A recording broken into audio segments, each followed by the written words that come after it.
बात करते हैं महाराष्ट्र की। तो महाविकास अघाड़ी ने अब तक सीट बंटवारे का ऐलान नहीं हो पाया है और हालांकि कांग्रेस की माने तो 48 में से 45 सीटों में बात बन चुकी है। एक दो सीटों पर मतभेद चल रहा है। उधर उद्धव गुट के बाद आज शरद गुट भी अपने पत्ते खोलने जा रही है। आज शाम शरद गुट अपने उम्मीदवारों का ऐलान करेगा। बताया जा रहा है कि शिवसेना, यूबीटी, एनसीपी, शरद चंद्र पवार और कांग्रेस के बीच कुछ सीटों को लेकर अभी भी पेच फंसा है। वहीं वंचित बहुजन अघाड़ी 2 अप्रैल को अपनी रणनीति का खुलासा करने जा रही है। तो उद्धव गुट ने फिलहाल 17 उम्मीदवारों की लिस्ट जारी की एक दिन पहले और आज ये संभावना जताई जा रही है कि शरद पवार की तरफ से भी एक लिस्ट जारी हो सकती है। ये पहली लिस्ट होगी एनसीपी शरद गुट की तरफ से। जरा जानकारी के लिए रुख करेंगे हमारे सहयोगी नीलेश का। नीलेश, जानना चाहेंगे आज क्या संभावना है एनसीपी की तरफ से पहली लिस्ट जारी होने की? जी बिल्कुल, महाविकास अघाड़ी के 3 घटक दल यानी कांग्रेस, एनसीपी शरद पवार और शिवसेना, तीनों के बीच कई सारी ऐसी सीटें हैं अभी भी जिनको लेकर पेच बरकरार है। इस बीच सबसे पहले शिवसेना उद्धव बाला साहब ठाकरे की तरफ से जो 17 उम्मीदवारों की लिस्ट है वो जारी की जाती है और उसके बाद जो खींचतान है वो खुलकर सामने आती है और इसके बाद कांग्रेस द्वारा भी कई उम्मीदवारों की जो लिस्ट है वो जारी की जाती है। और अब नंबर आता है एनसीपी की तरफ से यानी कि शरद पवार गुट की तरफ से, जहां आज जो प्रदेश अध्यक्ष हैं जयंत पाटिल, वो शाम को करीबन 4 बजे एक प्रेस कॉन्फ्रेंस संबोधित करने वाले हैं। उस बीच वो करीबन 5 ऐसी सीटें हैं महाराष्ट्र की जिसको लेकर वो अपने उम्मीदवारों के नाम जो हैं उनका ऐलान करने वाले हैं। अब पेच यहाँ पर लगातार जो सीटों के आंकड़े को लेकर है, जो फॉर्मूला है उसमें लगातार देरी आ रही है। हालांकि जो सूत्र बताते हैं कि महाविकास अघाड़ी के बीच 22, 16 और 10 का जो आंकड़ा है वो फिक्स हुआ है, यानी कि 22 शिवसेना यूबीटी और 16 कांग्रेस, जबकि 10 यानी शरद पवार के खेमे को सीटें दी जाएंगी। इसमें अभी तक 5 सीटों को लेकर जो नामों का ऐलान है वो आज एनसीपी द्वारा किया जा रहा है। 5 ऐसी सीटें अभी भी हैं जिनको लेकर एनसीपी अभी तक अपने उम्मीदवार तय नहीं कर पाई है। तो कहीं ना कहीं जो असमंजस की स्थिति है वो लगातार देखने मिल रही है पूरे महाविकास अघाड़ी गुट में। अगर हम इन सीटों का जिक्र करना चाहें तो एनसीपी की तरफ से आज सुप्रिया सुले का नाम बारामती से दिया जा सकता है, शिरूर से अमोल कोल्हे का नाम सामने आ सकता है, नीलेश लंका जो हैं उनका नागर दक्षिण से नाम दिया जाने वाला है, ढिंडोरी से भास्कर भागरे हैं और भिवंडी से सुरेश मात्रे हैं।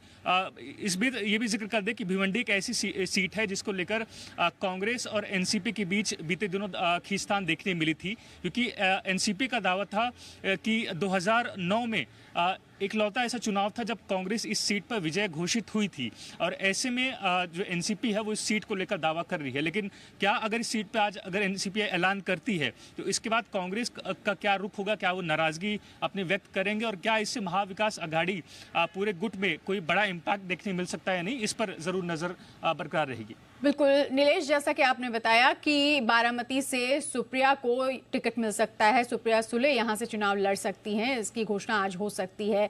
और ये सीट बहुत दिलचस्प हो जाएगा क्योंकि अजित पवार की पत्नी भी इस सीट से चुनाव लड़ सकती हैं, यानी एक ही परिवार की 2 बहुएं नजर आने वाली हैं, ननद और भाभी एक साथ।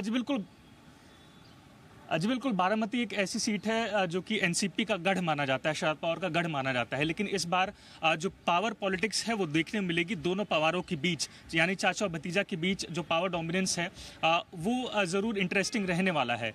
शरद पवार द्वारा बहुत पहले ही सुप्रिया सुले का नाम का ऐलान कर दिया गया था। हालांकि अजीत पवार की तरफ से सुनीत्रा पवार का जो नाम है उसको लेकर अभी भी थोड़ा सा सस्पेंस देखने मिल रहा है, क्योंकि जब हम एनडीए का जिक्र कर रहे हैं तो वहाँ पर बीजेपी जो कि एक बड़े भाई की भूमिका लोकसभा में निभानी चाह रही है, वो 370 का लक्ष्य लेकर चल रही है अकेले, यानी कि महाराष्ट्र जो कि 48 सीटें देता है, यानी कि लोकसभा के लिहाज से बेहद महत्वपूर्ण राज्य। तो बीजेपी इस पूरे इलेक्शन में बिल्कुल रिस्क फैक्टर अपनाने की स्थिति में नहीं है।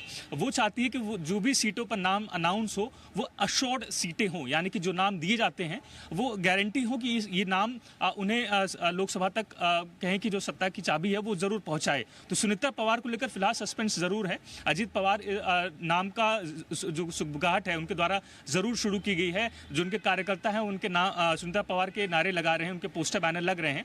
लेकिन महायुति गुट की तरफ से अब तक इसको लेकर कोई औपचारिक ऐलान नहीं किया है। अजीत पवार से जब सवाल किए गए तो उन्होंने हंसते हुए इस बात को टाला और कहा कि बड़ी जल्द इसकी जो कंफर्मेशन है वो आप लोगों तक दी जाएगी। तो बारामती से फिलहाल अजीत पवार की तरफ से जरूर सस्पेंस है, लेकिन शरद पवार ने एक लंबे समय पहले ही सुप्रिया सुले का नाम का ऐलान कर दिया था। बिल्कुल नीलेश, जानना चाहेंगे आखिर महाविकास अघाड़ी के बीच कुछ सीटों को लेकर के जो पेच फंसा है वो क्या है और कौन कौन सी ऐसी सीटें हैं जहां पर पेच है? जी देखिए, ऐसी करीबन 5 से 6 ऐसी सीटें हैं जिसको लेकर लगातार जो दावेदारी है उसको लेकर पेच फंसा हुआ है। कहीं ये जो लड़ाई जो है वो शिवसेना यूबीटी और कांग्रेस के बीच नजर आती है, तो कहीं ये एनसीपी के बीच नजर आती है। जैसे हम अभी भी जिक्र कर रहे हैं कि भिवंडी एक ऐसी सीट है जिसको लेकर एनसीपी अपना दावा ठोक रही है, जबकि सांगली एक ऐसी सीट है जिसको लेकर कांग्रेस अपना दावा करती रही है। हालांकि हाल ही में शिवसेना यूबीटी द्वारा इसको लेकर ऐलान कर दिया गया और उसके बाद जो कांग्रेस के आला नेतागण हैं उनके द्वारा भी नाराजगी जताई गई। मसला यहाँ तक पहुँच गया कि अब इस सीट पर जो नाम सामने आया उसकी चर्चा दिल्ली तक यानी सोनिया गांधी तक भी पहुंची।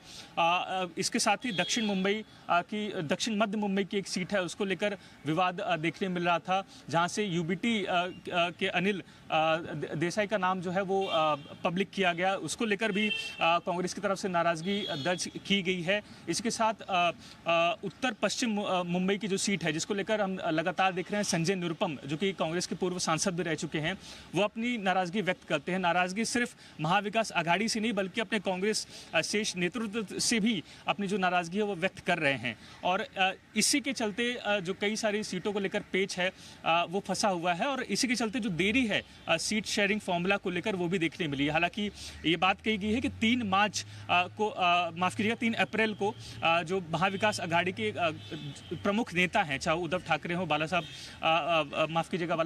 थोराट हो, सभी जो बड़े नेता हैं वो प्रेस कॉन्फ्रेंस कर सीट शेयरिंग फॉर्मूला को जाहिर करेंगे। लेकिन अलग अलग जो नेता हैं, अलग अलग जो दल हैं वो अपने पार्टी की तरफ से उम्मीदवारों का ऐलान अलग से ही कर रहे हैं। तो ये एक इंटरेस्टिंग पेज ज़रूर होगा कि इस प्रेस कॉन्फ्रेंस में आखिर कौन सी सीटें होंगी या कौन से नाम हैं जो बचे हुए हैं, क्योंकि इनकी जो नाराज़गी है वो खुलकर सामने आ चुकी है।